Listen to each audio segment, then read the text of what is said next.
The first thing that I'm not taking with me to 2026 is people that don't benefit my life. One-sided relationships, people that are only there when it's convenient for them, that are only there when they need something. This is not something I want to have in my life. And for 2026, I'm really taking into consideration every relationship that I have, whether it's making me feel better or worse, whether it's draining or actually giving me something. And when I say giving to me something, it doesn't mean anything physical necessarily. It means that the energy that it provides me is elevating me and not the other way around.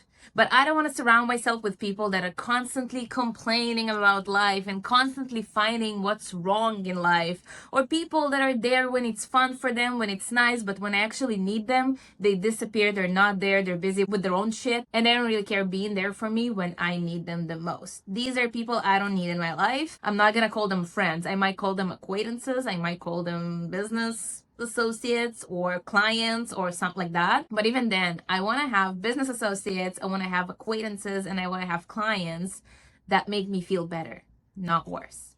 Another thing that I decided not to do ever again is doubting myself because somebody else isn't happy with me.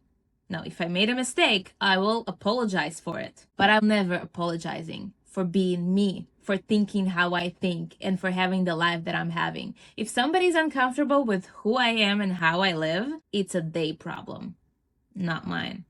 So no more shrinking myself for other people, no more basing my value of myself on how other people see me. Because sometimes people are just hateful, people are just mean, people are unhappy with their lives, so they're throwing it on you. But this is not my problem, right? So I'm gonna live my life the way I wanna live my life, regardless of what everyone else thinks. Which probably means that I'm gonna make some people uncomfortable. Oh well, as long as I'm comfortable, this is what I'm doing this year. Me. Here's another one that I'm not going to be doing this year. It's a little bit more business, but here it is. I'm going to stop working with clients that don't appreciate my work. You know, the type of client that will always ask for a discount, a type of client that always needs something extra, a type of client that no matter how much you will give them, they still going to be unhappy. And this is the type of client that I am not going to work with this year, because I am learning to understand my value and what I give. And since I know that I always work very, very hard for my clients, for myself, to do my work 200% and not 100, I know what I bring to the table. And people can complain. And there are a lot of clients out there that no matter how good of a job you're gonna do, they will always find something to complain about, to save money, to get a discount, to get extra work. People are just like that sometimes, not for me. Which leads me to my next point, apologizing when I done nothing wrong. Same as the one with the clients, you know, some people are always looking for reasons to be upset, to be mad, to get your apologies, and sometimes when you let them step on you once, they will do it again and again and again and again and again. And that's why this year I'm evaluating everything I do, and when I don't feel the need to apologize, I'm not gonna. If I didn't do anything wrong, I'm not going to apologize to make somebody else feel comfortable. If they're uncomfortable with the way I am, it's their problem. If I did something wrong, I'll say sorry and I'll apologize, but only if I did something wrong. Because you know the type of person that will step on your foot and then say, the hell? And then you're going to find yourself apologizing for being stepped on?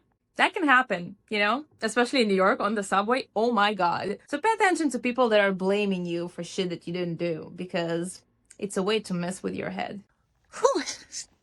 That's a good one. Pay attention. Making excuses instead of taking action. I am done making excuses for myself, and I am taking action this year to actually make my life better. And when I say excuses, I mean the excuses of my ego and my fears and doubts of myself that are currently completely stopping me from achieving my goals, which means that I am gonna perform more and not be afraid of my stage fright. What am I gonna do? People are gonna think that I'm bad and I'm gonna forget the words and lyrics and I don't know what I'm gonna do on stage. I'm gonna perform more, because the worst that can happen is me doing a bad performance and everyone forgetting about it in a day or so. But I will get better and I will go out there and I will be on stage. I will approach more clients and make more sales, because I convince myself in my head that I'm bad in sales and I don't want to approach clients because I'm terrified that they're going to say no. But if I'm not approaching them, I'm never going to get the yes. So I'm stopping with that. Enough with the excuses. I am gonna work more, I'm gonna work more efficient, I'm gonna work better, and I'm gonna stop listening to my ego who's trying to protect me so hard and keeping me in place. I'm hungry. Let's go make some food.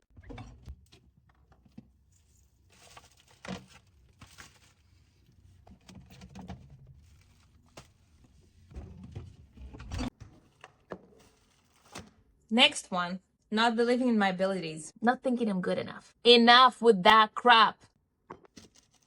Doubt is a killer because it makes you be stuck in place even before you started anything. I'm down with that. It's honestly time for me to stop thinking that I'm not good enough because it's the little voice in my head that is wrong. You know, we are the worst judge of ourselves. We constantly think we're not good enough. And you know how they say that the more intelligence you have, the harder it is to live? Isn't it crazy? The smarter you are, the more doubt you're gonna have. Because when you're smarter and more intelligent, you know how much you don't know. Meanwhile, the reckless, stupid person thinks they're the best, but that thinking they're the best is their confidence, which leads them to succeed. Because if you think you're the best, that's what are people gonna think about you, that you are freaking the best. People don't know you, they trust what you tell them. So if you're gonna walk with doubt and say, I'm just trying, I'm just, maybe this, maybe that, I'm not sure in my abilities, they ain't gonna buy your shit. They're not gonna subscribe or follow because you're not selling yourself. But when this crazy confident person walks in, even if they're not as good as you, they're walking in with confidence and saying, me? I'm the fucking best. I'm the best in the field. You need me. And with that confidence, they get the client. Isn't that crazy? The life of smart people. Well, that's what I'm saying. For 2026, I mean, you're smart, we're smart, that's good. It's good to be smart. But for 2026, I'm gonna use the confidence of the less intelligent person and blindly believe I'm the freaking best. I'm gonna let you know how it goes in 2027. I'm sure it's gonna skyrocket my business and my music. Best rapper alive. The best. I'm gonna work on that. I'm gonna work on my pitch. Let's see, what's next? I already had one cucumber, but I kind of want another one. And I also thought sour cream. Yeah. I'm having a fun Sunday, so, and lactate, because lactose ain't my friend. But yeah, where was I? Next one. Not investing in myself. Any rich person will tell you how important it is to invest in yourself. And it's easy to say if you're rich, right? But I noticed that your lifestyle now dictates your future.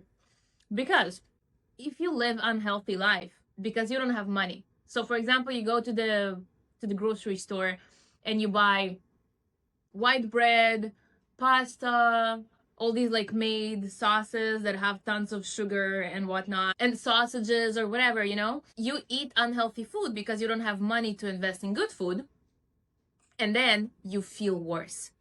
First of all, you end up spending more money on gym memberships and new clothes and facial treatments because of the acne, and going to the doctor because of the pains in your stomach, right? So you look like crap, you feel like crap, and your body producing crap. No pun intended. But what I mean by that is that you should invest in yourself no matter whether you currently don't have the money. It's so important. And I know what you're going to say, but I don't have the money. How am I going to invest in myself? Well, you need to somehow end this circle. And you can't end this circle and ask for a better life if you keep living your old habits and old life, right? So, for 2026, I decided that I'm not going to spare on myself when it comes to food. I'm going to buy great food, and I'm not going to compromise on the quality of the food. I am not going to compromise on the quality of my clothes, which means that if I need a good jacket, I'm going to buy a good jacket. If I need good shoes to be able to walk comfortably, I'm going to buy new shoes, and I'm going to stop buying the $20 shoes just to say, oh, I have new shoes, because I can't fucking walk with them. That's investing in myself. I'm going to spend the money on buying books, I'm buying courses, not the Netflix subscription, which I never had, but I'm not gonna buy the Netflix subscription. I'm gonna pay for the course subscription because I wanna better myself, because I wanna have new knowledge. Netflix does not benefit me in any way. You can't do that? Watch YouTube. You don't have to have YouTube Premium to enjoy the content, right? So we often think that things like massages, facial treatments, manicure, pedicure, like your body, like treatment for your body, or things that are a little bit more high end, like, for example, organic foods, it's not a necessity, so we can skip it until we get rich. But that's the thing. If you don't invest in your body and soul now, you're programming your mind to think that this is where you at. Your body thinks, oh, we eat cheap, we dress cheap, we behave like we have no money, and that's what you're gonna produce. But if you start dressing well, treating your hair, treating your skin, eating well, you're gonna reprogram your brain and you're gonna attract that lifestyle. So, as much as possible, I'm gonna invest in myself. Also, organic food tastes so much better, but when it's real organic, not when it's just like it says it's organic. But you can actually feel the flavor of the vegetables. It's insane. The difference. Crazy. I love going on farms and buy my food, my vegetables, my produce on a farm. Do you know how much better this tastes? It's insane. Insane. Now we ate. Come with me to walk church.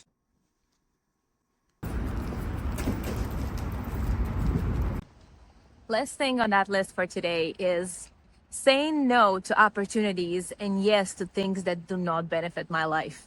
Which means that if I want to spend an afternoon at home, not going out with whatever invitation I got, that's fine, but I need to examine whether this invitation is going to benefit me or is going to waste my time. What a beautiful background here in the back with trash. I guess it's trash day tomorrow. But basically, yes.